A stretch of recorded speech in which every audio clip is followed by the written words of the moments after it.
Alors, un petit exercice tout frais du jour sur les sous-groupes d'indice 2 d'un groupe fini. Ça peut se placer à l'agrégation dans des tas de situations. Sur une leçon sur les sous-groupes, bon, de toute façon, ce sera toujours une leçon sur les groupes, mais sous-groupes distingués ou groupe de permutation ou action de groupe aussi. Voilà. Hein, donc il y a quand même pas mal de situations où on peut le placer.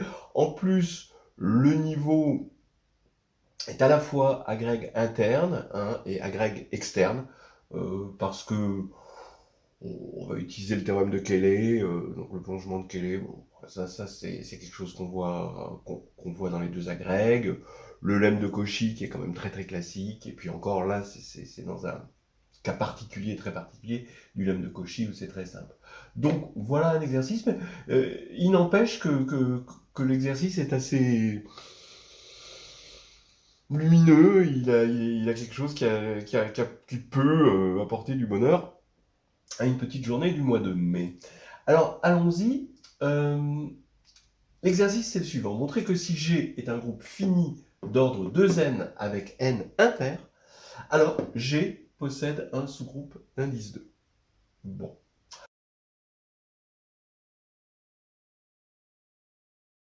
Alors déjà, imaginez une discussion avec le jury. Bon, ben voilà, paf. Est-ce que vous pouvez donner des exemples de groupes finis qui possèdent un sous-groupe d'indice 2? Voilà. Alors déjà, c'est bien de dire que faut que le groupe d'ordre fini soit d'ordre pair, sinon il ne pourrait pas avoir un sous-groupe d'indice 2. Bon, ça c'est un peu la palissade, mais quand même, c'est bien de commencer, même si c'est une évidence, de dire ça. Alors maintenant, parmi les groupes connus d'ordre pair, il faut voir qu'à l'agrègue interne, et même à l'externe, hein, on connaît assez peu de groupes classiques. On n'a pas un grand éventail de groupes. Mais tout de même, on a le groupe diédral, Dn, qui est d'ordre 2n, et qui possède un sous-groupe d'indice 2, c'est le groupe cyclique. On a Sn, qui est d'ordre factoriel n, bon, qui est évidemment pair, pour n supérieur à 2, et qui possède comme sous-groupe d'indice 2 le groupe AN.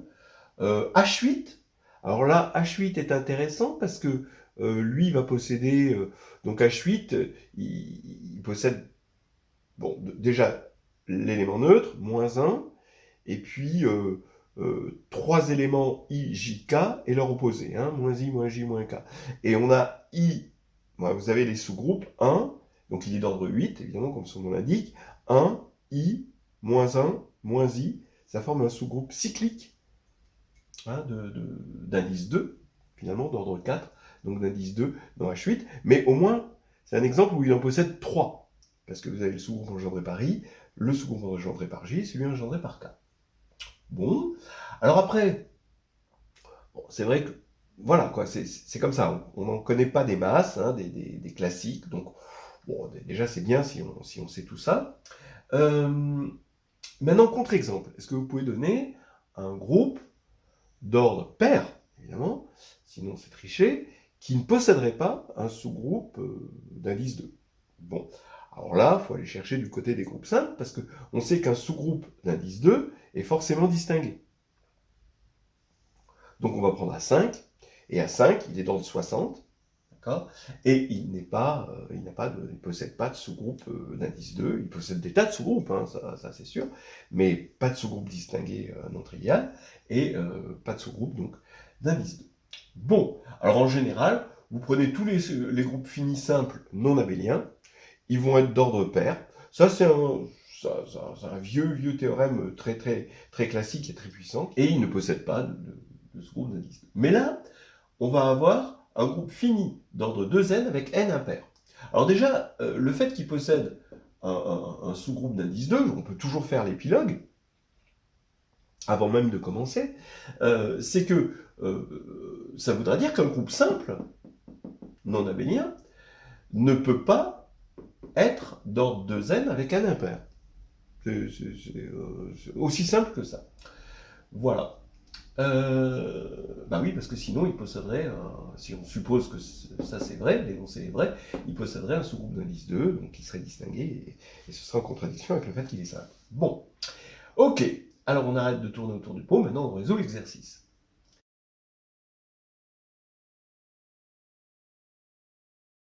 Alors regardez l'exercice, bon moi j'aime bien l'enchaînement de l'exercice, il est assez naturel. Quel est, d'abord? Pourquoi quel est? Quel nous dit que G s'injecte dans S2N, en gros. Oui, pourquoi? Parce que on va aller chercher dans S2N, donc on sait que lui, il possède un sous-groupe d'indice 2. Voilà. Et donc ça c'est pas bête d'aller le chercher avec Kelly. Et comme application de Kelly, cet exercice me paraît quand même une belle chose. Alors, on va rappeler un peu Kelly. À un élément de G, on associe phi G. C'est la permutation de G, qui à H associe GH. Donc, ce qu'on appelle l'action régulière. Alors, pourquoi elle est régulière? Parce que ce qu'on appelle régulière, c'est que si phi G de H est égal à H, pour un H donné, pas pour tout H, pour un H donné, alors G égale E. Effectivement, GH égale H, on inverse, on multiplie par H-1 à droite, et ça fait G égale E. Donc vous voyez que c'est mieux qu'une action fidèle, qui nous donnerait l'injectivité. Là, on a plus que l'injectivité. L'action fidèle, c'est que le noyau de l'action, donc l'intersection des stabilisateurs, est triviale. Mais là, c'est carrément chaque stabilisateur qui est trivial.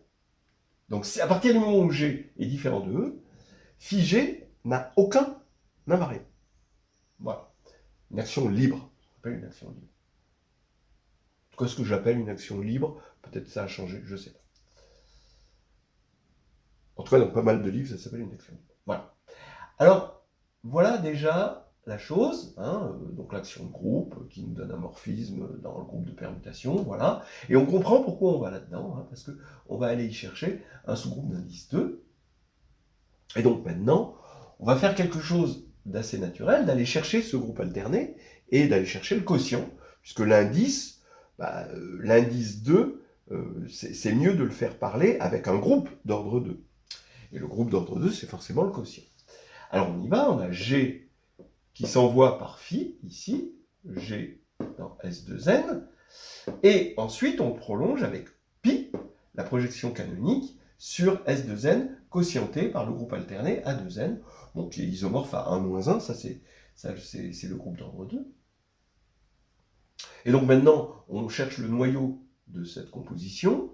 Le noyau de pi rond phi, c'est égal à l'ensemble des G, de grand G, tel que phi de G, phi G, phi indice G. Donc pour que ici on se retrouve sur 1, pour être dans le noyau, il faut qu'ici on se retrouve dans A2N. Donc on regarde quand c'est ce que phi de G, ou phi indice G, appartient à A2N. Et là, on a un noyau K, donc un sous-groupe distingué de grand G. Donc maintenant, passage au quotient. Et on va construire un morphisme injectif de G sur le noyau, donc G sur K, donc ça c'est un morphisme de groupe, vers l'image ici, S2N sur A2N, donc qui est d'ordre 2. Alors ça c'est le passage au quotient. Bon, dans l'enchaînement, c'est assez normal. Pour l'instant, vous voyez que ça avance sûrement à partir de cette idée de S2N qui possède, lui, un sous-groupe d'indice 2, et donc on peut plonger. Voilà. Ok. Alors maintenant, il y a deux possibilités. Parce que ça s'injecte. Mais maintenant, est-ce que c'est surjectif? Pas évident. Soit l'image, c'est 1, soit l'image, c'est 1 moins 1, évidemment. Si c'est 1, alors forcément, K égale G. Et on n'aura pas trouvé de groupe d'indice 2. Ça ne veut pas dire qu'il n'en existe pas, mais en tout cas, on n'en a pas trouvé. Si, en revanche, c'est surjectif, eh bien, G sur K va être du coup isomorphe au groupe 1-1. Et à partir de ce moment-là, K sera d'indice 2 dans G. Donc, il faut tout simplement ne pas se retrouver dans la situation où le morphisme ici est trivial. C'est-à-dire dans la situation où tous les G vont vers un élément de A2n par phi. Voilà. Donc, j'affirme que si j'arrive à trouver un petit g dans grand G tel que phi g n'est pas dans A2n, alors j'ai trouvé un sous-groupe d'indice 2 dans G. Et là, j'ai gagné. Alors maintenant, d'où va me sortir ce petit g? Eh bien, en fait, regardez, là c'est fin, c'est astucieux. Il vient du lemme de Cauchy. Le lemme de Cauchy, qu'est-ce qu'il dit?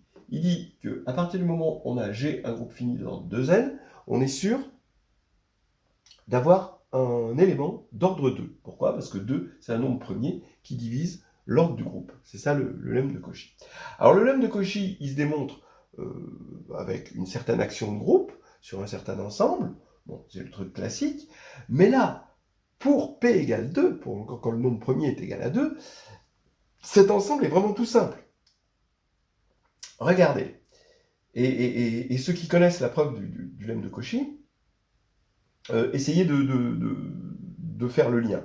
Je veux démontrer l'existence d'un élément d'ordre 2 dans G. Donc un élément qui vérifie x au carré égale E, mais qui n'est pas d'ordre 1, donc qui est différent de E. Alors, regardez, supposons que dans mon groupe G, qui est d'ordre pair, supposons par l'absurde que pour tout G différent de E, G soit différent de G-1.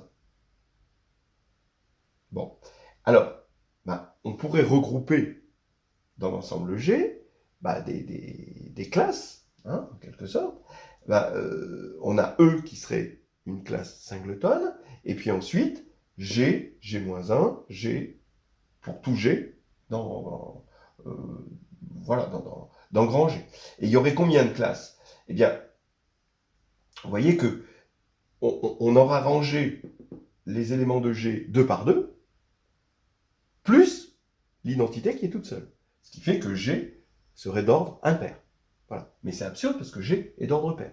Donc dans un groupe d'ordre pair, il y a forcément un élément d'ordre 2, puisque ça étant absurde, il existe forcément un élément différent de E, tel que G égale G-1, donc tel que G2 égale E. Donc il existe un X d'ordre 2 dans G, voilà, soit par le lemme de Cauchy, soit alors vous le démontrez, parce que là, le lemme de Cauchy devient carrément évident. C'est juste de la parité. Alors maintenant, qu'est-ce qui se passe? Comme X est différent de E, d'après ce qu'on vient de voir là ici sur Cayley et l'action libre, comme X est différent de E, on ne pourra pas avoir phi X de H égale H pour aucun H. Donc ça veut dire que phi indice X n'a aucun invariant. D'accord? Alors maintenant, il n'a aucun invariant, mais en même temps, il est d'ordre 2. Puisque x ici est d'ordre 2, et que ça s'injecte, ça va devenir ici un élément d'ordre 2. Donc, c'est un produit de transposition à support disjoint, ça on sait, c'est produit de cycle, est un excès d'ordre 2, mais sans invariant. Donc en fait, c'est un produit de transposition.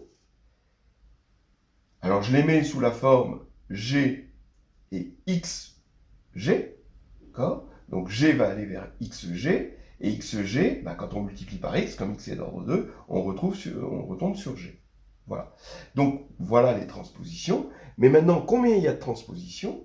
Eh bien, il y en a forcément 2n, ici, puisqu'on aura tous les éléments de G, puisqu'il n'y a pas d'invariant, divisé par 2, puisqu'on les a regroupés 2 par 2. Donc n. Ce qui veut dire que phi x, c'est un produit de n transpositions, n étant impair. Donc ça veut dire que la signature de phi x, c'est -1, et ça y est, on a trouvé ce que l'on voulait, et donc on a trouvé un sous-groupe d'indice 2. Voilà, donc un exercice instructif avec une jolie application du plongement, enfin, du théorème de Cayley.